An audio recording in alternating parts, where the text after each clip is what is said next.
Será que eu devo vacinar os meus filhos? Com gente falando a favor e contra, como eu posso tomar uma decisão responsável sobre este assunto? Ou seja, como alguém que é leigo em medicina, como eu, pode tomar uma decisão sobre vacinas de forma responsável, mesmo sem ter conhecimento técnico sobre o assunto? No vídeo anterior, eu comentei que uma das utilidades da filosofia é nos ajudar a pensar melhor. Então, será que podemos aplicar alguns conceitos da filosofia e da lógica para tomar uma decisão responsável? A resposta é sim. E este é o tema do nosso vídeo de hoje.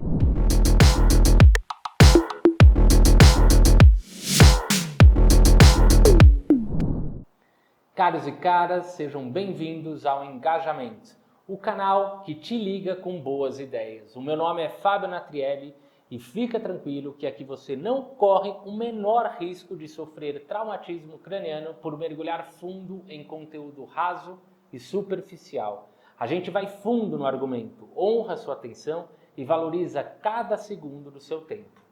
Então você já sabe o que fazer. Segue a gente, ativa o sininho de notificação, compartilhe o conteúdo se você considerar que o conteúdo é útil e bora para o vídeo de hoje. O vídeo de hoje é sobre um tema polêmico, mas ele não foi pensado para criar mais polêmica sobre o assunto. Na verdade, ele foi pensado para ajudar a esclarecer o assunto, com a ajuda da filosofia e da lógica.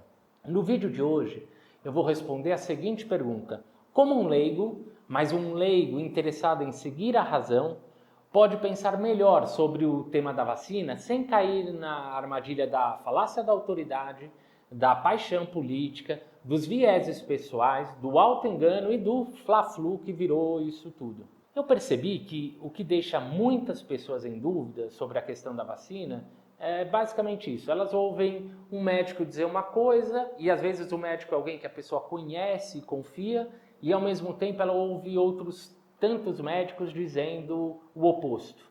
Um fala para vacinar, outro fala que não é para vacinar. Ambos invocam a sua autoridade médica. E aí fica a dúvida: quem ouvir? Quem está com a razão?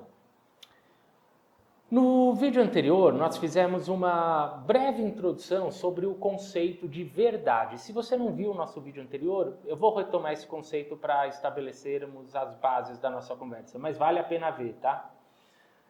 O que é verdade? A verdade, dentro de uma perspectiva filosófica, é aquilo que existe, é aquilo que corresponde à realidade dos fatos, ainda que os fatos possam não ser conhecidos por todos. Para entender este conceito de verdade, é muito importante não confundir o conceito de verdade com o fato de alguém acreditar que algo é verdadeiro. A diferença, ela pode ser expressa assim, ó. Suponha que de fato exista um planeta em uma outra galáxia que tem vida inteligente. Nós, aqui na Terra, não temos conhecimento deste planeta ainda. Como explica o filósofo Desidério Murcho em um livro sobre lógica, cujo link está aqui na descrição, depois se quem quiser checar pode ver, é um livro bem legal de introdução à lógica. A verdade, ela não depende de os seres humanos serem capazes de descobri-la.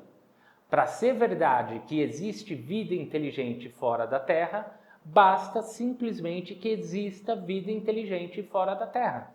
De modo que não é preciso que os seres humanos saibam sobre isso para que seja verdade. Isso já é uma verdade. Ou seja, a verdade é uma relação entre uma proposição e os aspectos relevantes da realidade. Ela é o que é, e o fato dela ainda não ser conhecida não muda a sua condição de verdade. Ela não depende da crença de alguém para existir, ok? Então, estamos partindo do pressuposto que há uma verdade e que ela é uma verdade porque corresponde aos fatos, à realidade. Por exemplo, há duas posições para a questão que a gente está falando. Ou a vacina é boa e segura, ou a vacina não é boa e não é segura. Tendo isso como base, a próxima ideia que devemos levar em consideração é a seguinte: nós não temos como avaliar a forma e a razão pela qual todas as coisas ao nosso redor foram feitas. Por exemplo, você confia na autoridade do engenheiro que fez os cálculos da sua casa. Você não pede para ele demonstrar os cálculos da estrutura antes de se mudar para dentro da casa. De modo geral, a vida em sociedade é isso aí.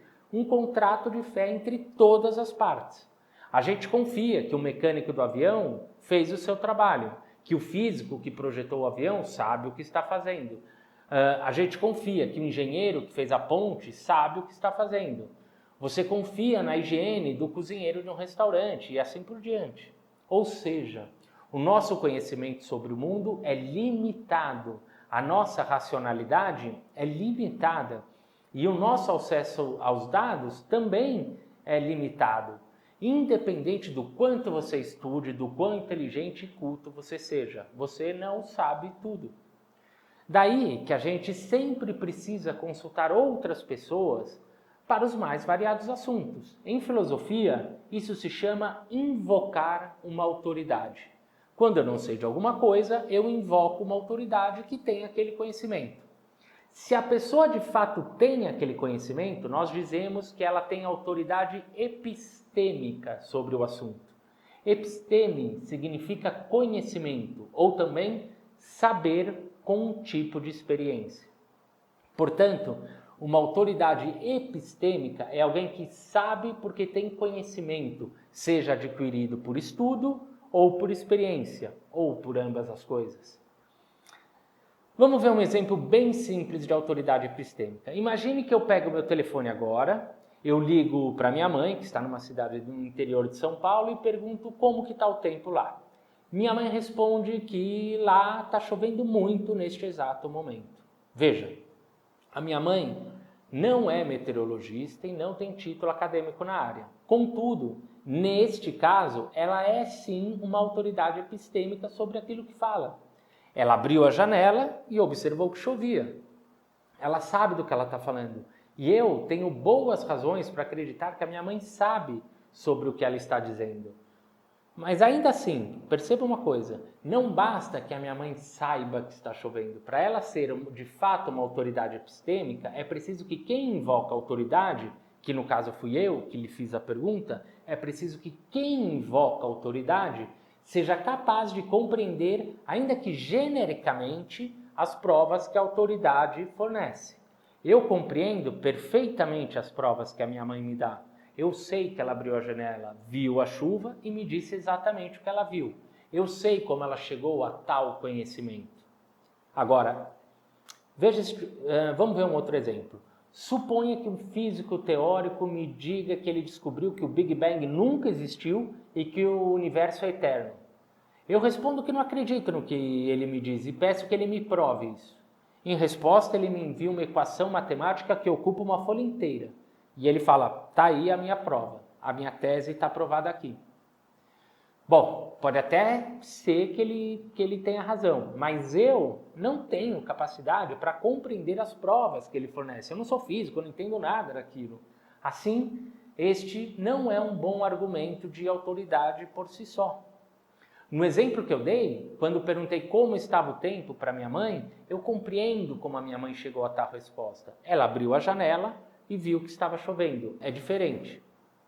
Então, perceba que o argumento de autoridade é muito diferente do argumento de autoridade epistêmica. Um argumento de autoridade, ele tem a seguinte forma lógica. Alguém afirma que há, logo há. Alguém afirma que há, logo há. Essa é a forma lógica de um argumento de autoridade. Simples assim. Vamos dar um exemplo. Imagine que um médico chamado João diz que a vacina é perigosa. A estrutura do argumento de autoridade dele fica assim, ó. O doutor João afirma que a vacina é perigosa. Logo, a vacina é perigosa. Isso parece um bom argumento para você? Será que isso já basta?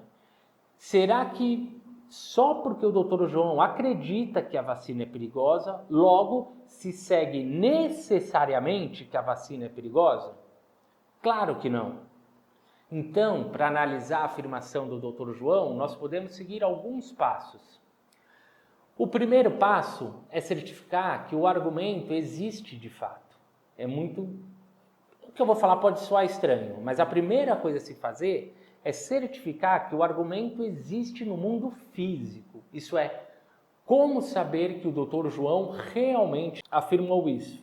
Ele escreveu em algum lugar, ele publicou isso nas suas redes sociais, ele gravou um vídeo e postou. Em qual contexto ele disse isso? Isso evita que as pessoas invoquem uma autoridade que não existe no mundo. Uma afirmação que clama uma autoridade, mas no fundo é vaga, abstrata, subjetiva demais. Talvez nem seja real, pode ser uma fofoca, um diz que me disse, uma interpretação errada de quem ouviu e está repassando isso. Um bom exemplo disso é, eu li que não devemos vacinar as crianças em um site médico por aí.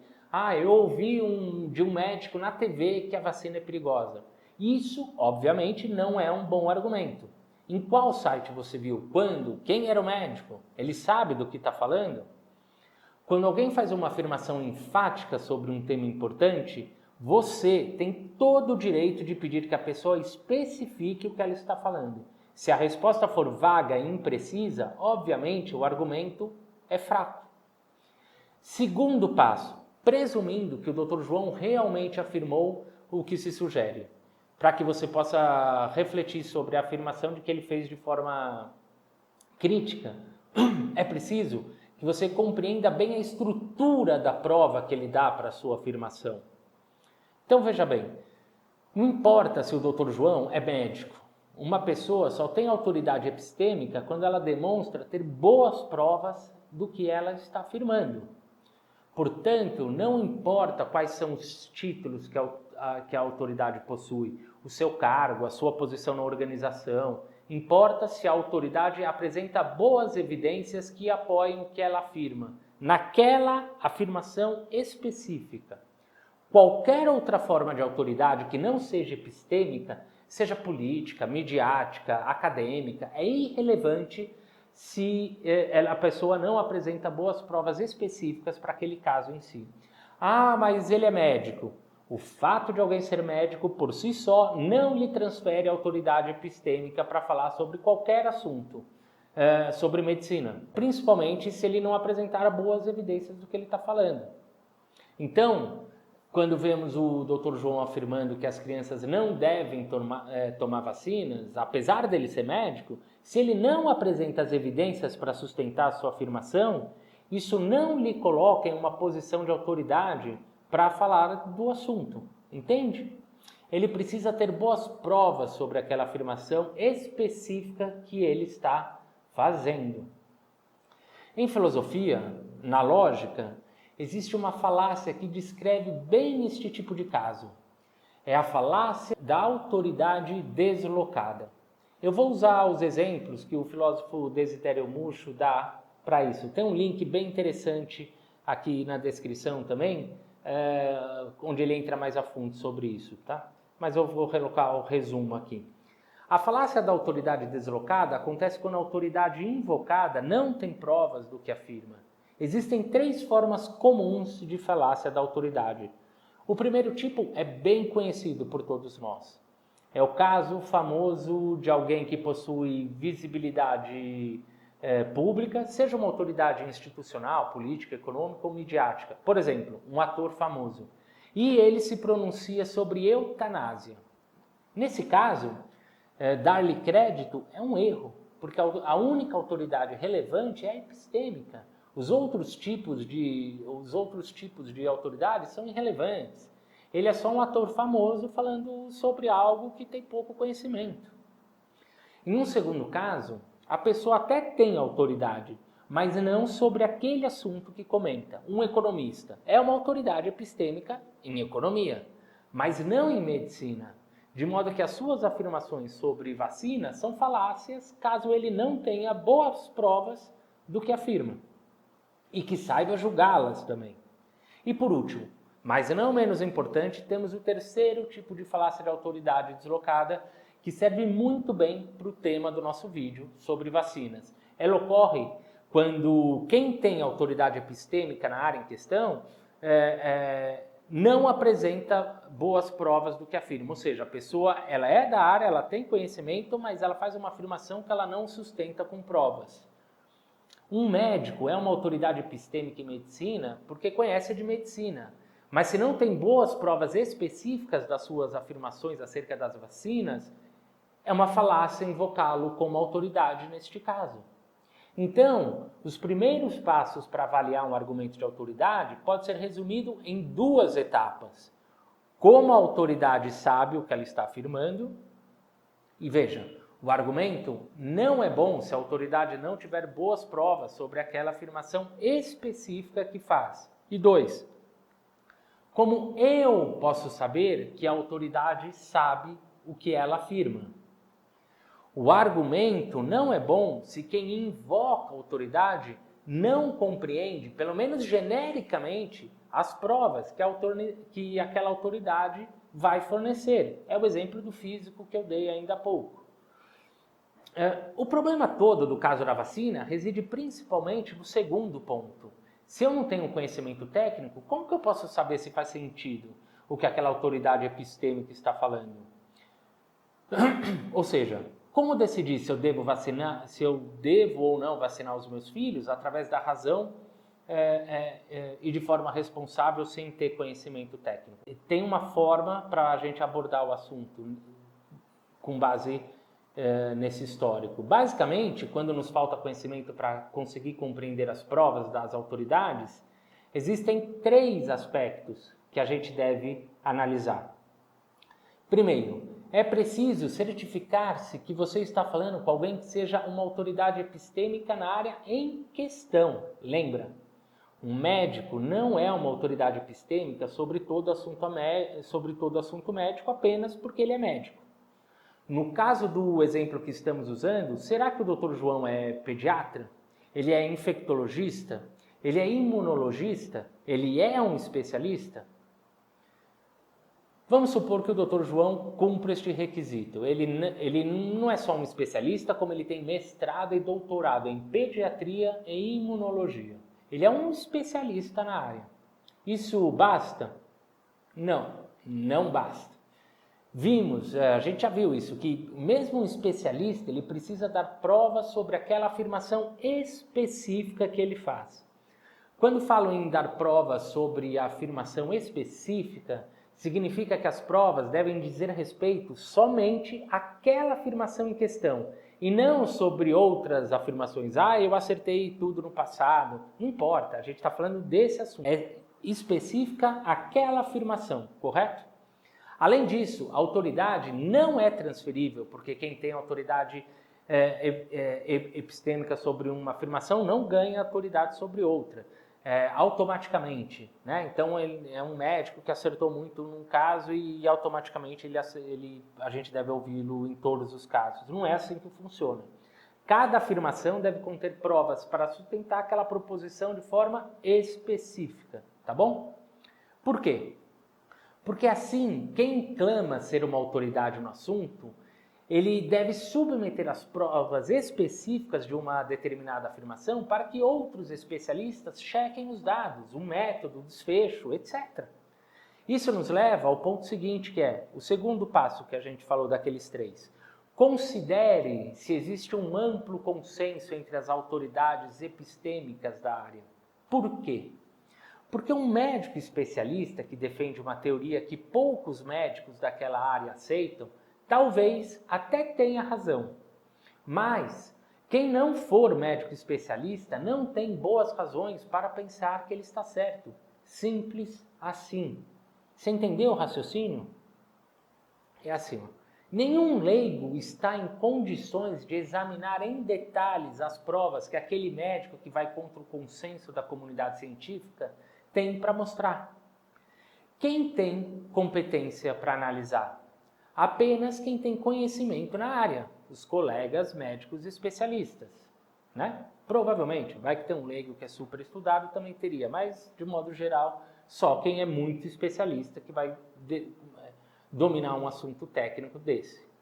Então pensa comigo, mesmo que o Dr. João esteja certo, suponha que ele seja um gênio, um tipo de gênio raro que está no mesmo nível de um Einstein, de um Galileu, o tipo de gênio que muda o paradigma da ciência, que está certo quando ele se coloca contra o consenso. Suponha que ele está certo. E suponha que o consenso da maioria dos demais especialistas e todas as sociedades médicas do Brasil e do mundo estejam todos equivocados. Ainda assim, você, como leigo, não tem como saber quem está certo e quem está errado. Você não tem nenhuma boa razão para acreditar que o Dr. João está certo. Você confia nele, confia do verbo confiar, de ter fé. E ter fé é diferente de saber que ele está certo. Portanto, a sua escolha não é lógica ou racional. Ela é um ato de fé. Tá? Ah, mas isso vale para o outro lado também. Como leigo, você também não tem como saber que o consenso da maioria está certo, você vai me dizer. Sim, é verdade. E é exatamente por isso, por uma questão lógica, que nestes casos você transfere a autoridade da crítica para quem tem competência de verificar os dados. Quem tem esta capacidade? Os especialistas. No caso, os médicos especialistas e as sociedades médicas. É impossível alguém formar uma opinião responsável sobre um assunto sem ter o conhecimento dos fatos ou conhecimento bibliográfico relevante.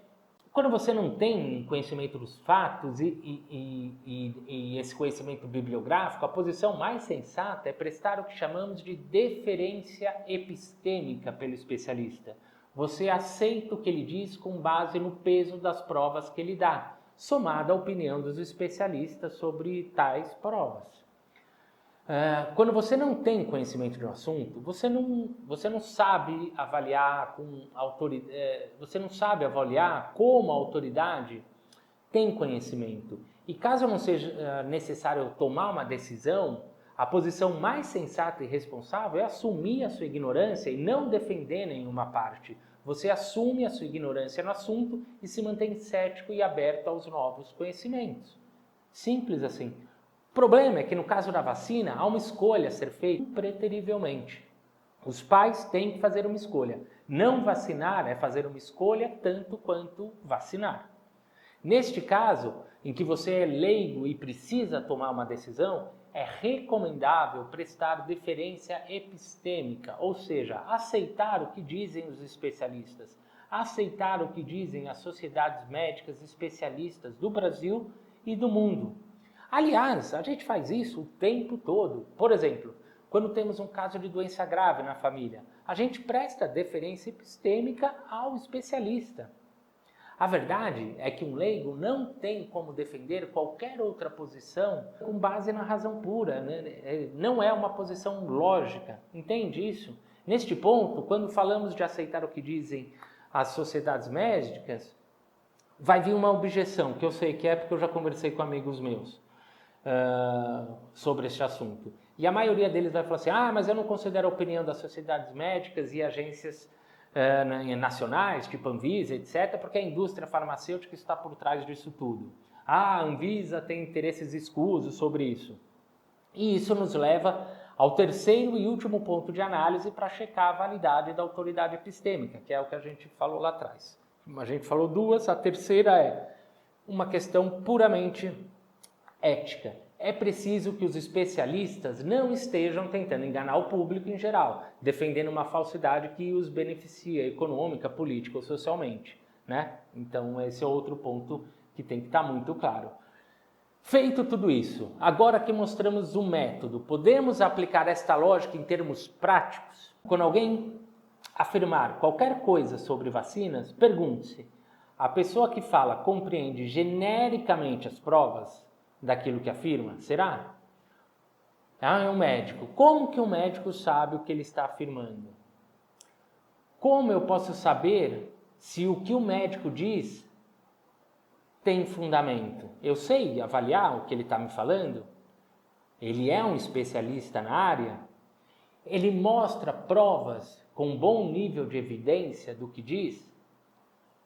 Qual é a opinião dos especialistas daquela área? Você já ouviu outros especialistas?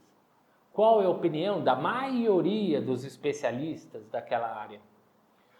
Qual o nível de qualidade das evidências que eles apresentam? Tem estudos, tem estudos mostrando? Você já viu isso? Qual é a opinião das principais organizações médicas do Brasil e do mundo? Existe um amplo consenso de especialistas daquela área?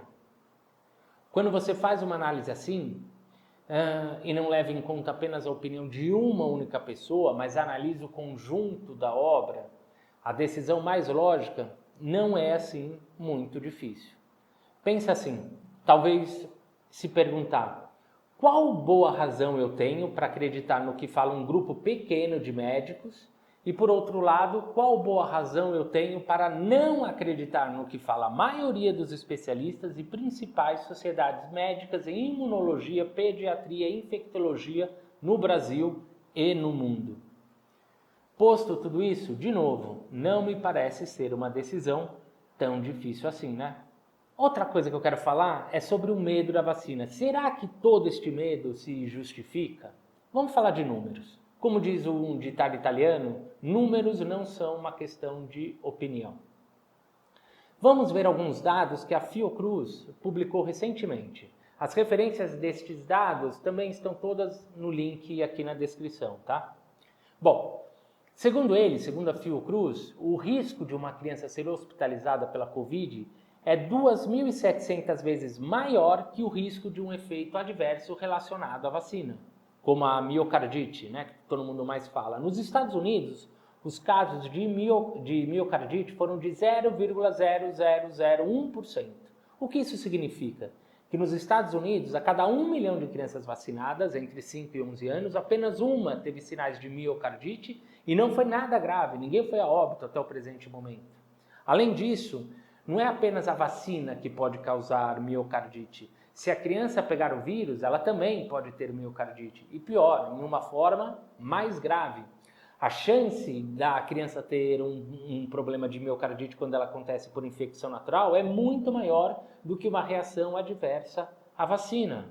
Na verdade, os cientistas afirmam que os poucos casos de miocardite relatados após vacinação não eram tão graves quanto a ocorrência típica deste tipo de inflamação quando ela acontece por infecção, ou seja, pelo vírus. Entende? Vai calculando os riscos, mas não é só isso. No Brasil, sabemos que a cada 1 milhão de pessoas hospitalizadas por Covid, 2.700 serão crianças na faixa aí de 5 a 11 anos. Isso equivale a 0,27% das internações, que pode até ser um número relativamente baixo, mas ainda assim é muito maior do que 0,0001% de uma possível reação adversa e que não teve consequências graves até hoje, nenhuma. E o risco de morte, qual é? O risco de morte de uma criança de 5 a 11 anos dela morrer de Covid é de 0,04%. Ou seja, a cada 1 milhão de pessoas que morrerão por Covid no Brasil, 400 mortes serão de crianças na faixa de 5 a 11 anos. Sim, é verdade que 0,04% é um número baixo também, mas ainda assim é milhares de vezes maior que a probabilidade de 0,0001% de reação adversa registrada e que não teve óbito. A gente está falando de uma reação adversa que não é grave contra 0,001% contra 0,04% de morte. Mas vamos ver ainda mais dados. Com uma boa parcela de jovens e adolescentes brasileiros já vacinados, temos qualquer evidência que indique que há mais mortes por doença cardíaca do que o normal? Temos evidência de jovens morrendo do coração, além da média? Não temos. Como publicou o cientista de dados, Marcelo Oliveira, o número de mortes decorrentes de problemas cardíacos estão dentro da normalidade. Para algumas idades, o número de 2021 está inclusive até abaixo da média dos anos anteriores. O link para esta referência eu também coloquei aqui na descrição, caso você queira checar os dados que ele colocou online. Está tudo online também, tá bom? Então, posto tudo isso, com tudo que a gente viu, por que muitas pessoas ainda preferem ignorar os especialistas? Por um motivo simples, que é bem conhecido da filosofia, algo que Sócrates já identificou há 2.500 anos. Ao menos, É isto que sugerem os autores de um estudo publicado em 2020, em um periódico internacional chamado Judgment and Decision Making. O nome do artigo é Induzir sentimentos de ignorância faz as pessoas mais suscetíveis à opinião de especialistas. Eu também vou deixar um link para o artigo nos comentários do post. A explicação para a razão das pessoas negligenciarem a opinião dos especialistas é simples. Elas pensam que sabem mais do que realmente sabem. Nada de novo debaixo do sol. E como fazê-las considerar a possibilidade de que não sabem tanto quanto imaginam saber, né? Os autores sugerem que uma boa tática para fazer as pessoas valorizar a opinião de um especialista é, basicamente, fazer o mesmo que Sócrates fazia. Pedir para as pessoas justificarem as suas crenças e, neste processo, fazê-las admitir a sua própria ignorância, porque elas não sabem. A maioria das pessoas que está falando aí sobre vacina não sabe falar tecnicamente porque vacina é perigoso.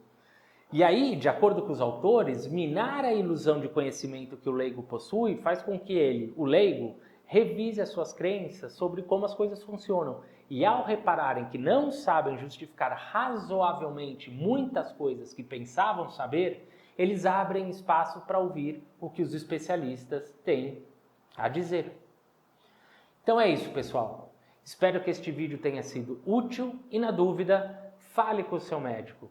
Fale com outros médicos especialistas, fale com o seu pediatra, veja o posicionamento das sociedades de especialistas no Brasil e no mundo, estude o assunto minimamente, cheque os dados e pense bem sobre essas coisas. Pense de forma desapaixonada e pense melhor. E quando eu falo em pensar melhor, eu não digo apenas sobre o que será bom para a gente individualmente, mas para nós como sociedade. Por quê? Porque nenhum homem é uma ilha. Aliás, essa frase do John Donne, nenhum homem é uma ilha, ele foi um clérigo e poeta metafísico inglês, e é com essa frase e com esse poema que eu quero encerrar o vídeo de hoje, que ele é bem legal. Eu vou ler o poema aqui, mas eu coloco na tela para vocês, se vocês permitirem. Nenhum homem é uma ilha, isolado em si mesmo. Cada ser humano é uma parte do continente, uma parte de um todo. Se um torrão de terra for levado pelas águas até o mar, a Europa ficará diminuída, como se fosse um promontório, como se fosse o solar de teus amigos ou o teu próprio. A morte de qualquer homem me diminui, porque sou parte do gênero humano. E por isso, não pergunte por quem se nos dobram. Eles dobram por ti. É o John Donne, nas suas Meditações número 7, num famoso livro também, né? Eu imagino que vocês já tenham ouvido algumas frases desse poema. Bom, que usemos a razão e sejamos responsáveis por promover mais do que somente o nosso bem-estar, né, pessoal? Mas pensar no bem comum de todos ao nosso redor. E a gente consegue isso quando a gente se vê como parte de um todo maior e de uma sociedade, de um universo, né? E não como uma ilha que está isolada de todo o resto. Era isso que eu tinha para falar até por hoje. Um beijo e até o próximo vídeo, próximo assunto.